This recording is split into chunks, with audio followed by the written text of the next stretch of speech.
ये देख सकते हैं कि ये एक और इसका आँखों से मवाद देख सकते हैं इसमें, और इसमें नज़ला खांसी भी होता है इसके साथ साथ। तो ये इसमें पिला रहे थे ये पहले एमोक्सिसिलिन, इससे कुछ कंट्रोल हुआ है। मरी तो नहीं ना कोई अभी तक? नहीं अल्लाह बस अल्लाह का करम हुआ है कि अभी मोर्टेलिटी नहीं हुई इनकी, लेकिन डिस्टर्ब हैं बकरियाँ। कुछ इनमें सेहतयाब भी हो चुकी हैं, वो चली भी गई हैं, कुछ इनकी ज़्यादा तबीयत ख़राब थी।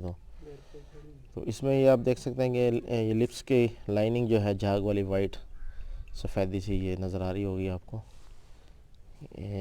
ये देख सकते हैं, ये लाइनिंग जो है ये इसकी ख़ास अलामत है कि जिससे दूर दूर से पता लग जाता है कि ये जानवर पीपीआर में मुब्तला है। नए आने वाले दोस्तों से गुजारिश है कि वेटनरी प्लानट को सब्सक्राइब करें और बेल आइकन पे भी क्लिक करें और ऑल पे क्लिक करें ताकि आपको तमाम नई वीडियोस की अपडेट भी मिलती रहे। अस्सलाम वालेकुम फार्मर्स दोस्तों, आज एक फार्म में आए हुए हैं, गोट फार्म है ये। इधर पीपीआर का अटैक हुआ है, तो आप देख सकते हैं कि जो इन्फेक्टेड गोट्स हैं, इसमें एक ये खड़ी हुई है, ये खड़ी हुई है, एक वो खड़ी हुई है, और दूसरा जो है कौन सा था लेला, ये था एक, ये बच्चा इन्फेक्टेड हुआ है। और ये देख सकते हैं ये गोट, इसके सिम्टम्स देख लें कि पीपीआर के क्या सिम्टम्स होते हैं। ये इनके मसूड़े इस तरह ऊपर से छाले हो जाते हैं मसूड़ों पर, और ये सफ़ेदी सी आ जाती है इनके मुँह में। देख सकते हैं ये वाइट से दाने बने हुए हैं, ये बने हुए ऊपर अपर लिप्स पे चेक करें, कोशिश करके ना ही ले। ये देख सकते हैं ये वाइट दाने। टेम्परेचर इसमें 105-106 पे चला जाता है, और काफ़ी मोर्टेलिटी हो जाती है इसमें, काफ़ी। और आँखों से जो है मवाद भी खारिज होता है, और दूसरा डायरिया भी लग जाता है।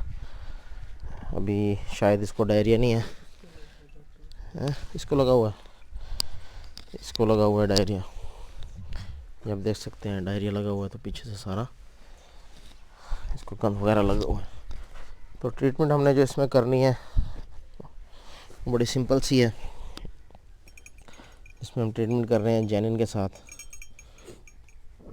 जिसमें टाइलोसिन और जेंटामाइसिन ये इसमें मौजूद है, जो कि सेकेंडरी इन्फेक्शन के लिए हम इसको यूज़ करेंगे। जो नाक से आप देख सकते हैं कि नज़ला है, आँखों से थोड़ा सा पानी है, मवाद है, डायरिया है, मुंह पका हुआ है, तो सेकेंडरी इन्फेक्शन के लिए हम इसको यूज़ करेंगे। दूसरा हम बुखार के लिए यूज़ करेंगे, आइटोफिन के नाम से इंजेक्शन है, जिसमें कीटोप्रोफिन मौजूद है।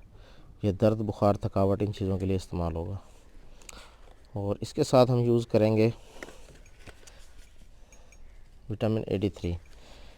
ये वाला हम यूज़ नहीं करेंगे क्योंकि इसमें साथ विटामिन बी कम्प्लेक्स है, बी डोज है साथ। इसमें हम यूज़ करेंगे सिंपल विटामिन AD3। आप देख सकते हैं इसमें विटामिन AD3 है। ये इसका जो इम्यूनिटी बूस्टर है, ये बीमारी से लड़ने में इनको मदद करेगा। तो ये हम इसको ट्रीटमेंट दे रहे हैं। यही ट्रीटमेंट मैं आपके साथ लास्ट में स्लाइड शो के ज़रिए शेयर करूँगा। तो उम्मीद करते हैं कि ये वीडियो आपको पसंद आई होगी। अल्लाह हाफिज़।